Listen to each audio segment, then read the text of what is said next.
Hello everyone, today we'll be taking a look at the recent nomadic thinkers controversy from a Junkie article which is linked below. I won't be reading the whole article, just some key points which I'll refute and give my opinion on. So let's get into it. A pair of Brisbane entrepreneurs have announced an innovative way to address male-related social issues through the establishment of Australia's first co-working space exclusive to men.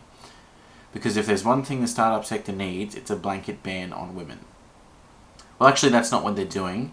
Making one startup that caters to only men doesn't actually exclude women from the startup sector. Nomadic Thinkers has the backing of 6 investors and will operate through a hybridized co-working model with a gym space. Membership of the space in the gym is open only to men. The founders have acknowledged that the creation of a gender-restricted co-working space is bound to ruffle some feathers. A number of networking events run specifically for women have operated for a while in Australia's notoriously male-dominated startup scene, and this year the first women's-only co-working space was established in Perth. The latest offering is the first time a co-working space has been established to cater specifically to men. The lack of investment in male-only working spaces could be down to the fact that currently 3 in 4 startups in Australia are founded by men.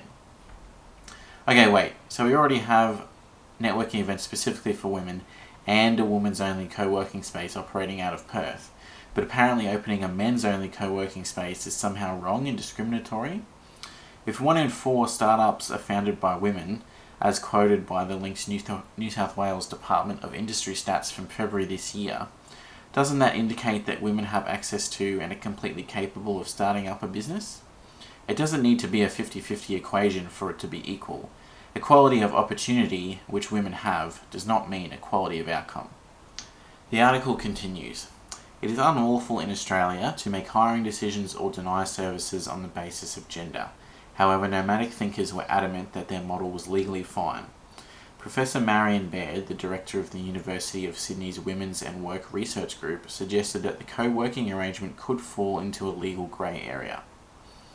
This section of the article piqued my interest the most because here in Australia we have a nationwide chain of gyms called Fernwood that are female only and only employ females. I was curious as to how Fernwood would be legal, but that a male only gym would be in a legal grey area. So I did some digging and discovered that Fernwood had been granted exemptions from the discrimination laws under the Victorian Civil and Administrative Tribunal and the Queensland Anti-Discrimination Tribunal to operate as a women's only gym. I assume similar exemptions have been granted under the relevant legislation in the other states and territories of Australia as well.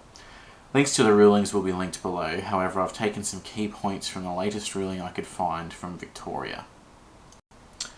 The ruling states, a number of the women would not exercise in the presence of men. Clearly there will be numbers of women who feel unable, for various reasons, to exercise in the presence of men.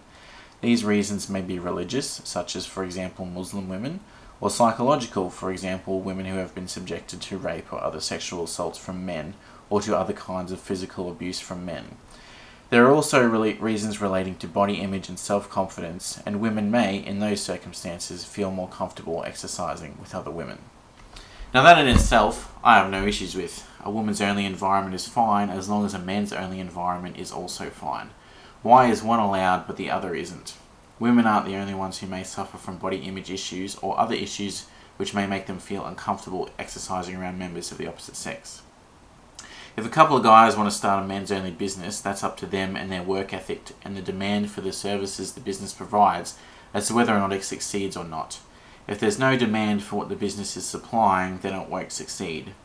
Why should a business not be allowed to operate simply because it's a startup by men catered to men? This whole thing smacks of SJW and third wave feminism nonsense. I've contacted the founders of Nomadic Thinkers for an interview and I'll let you know if they reply. Thanks for watching, please like, comment and subscribe and feel free to share this video around. We'll see you next time.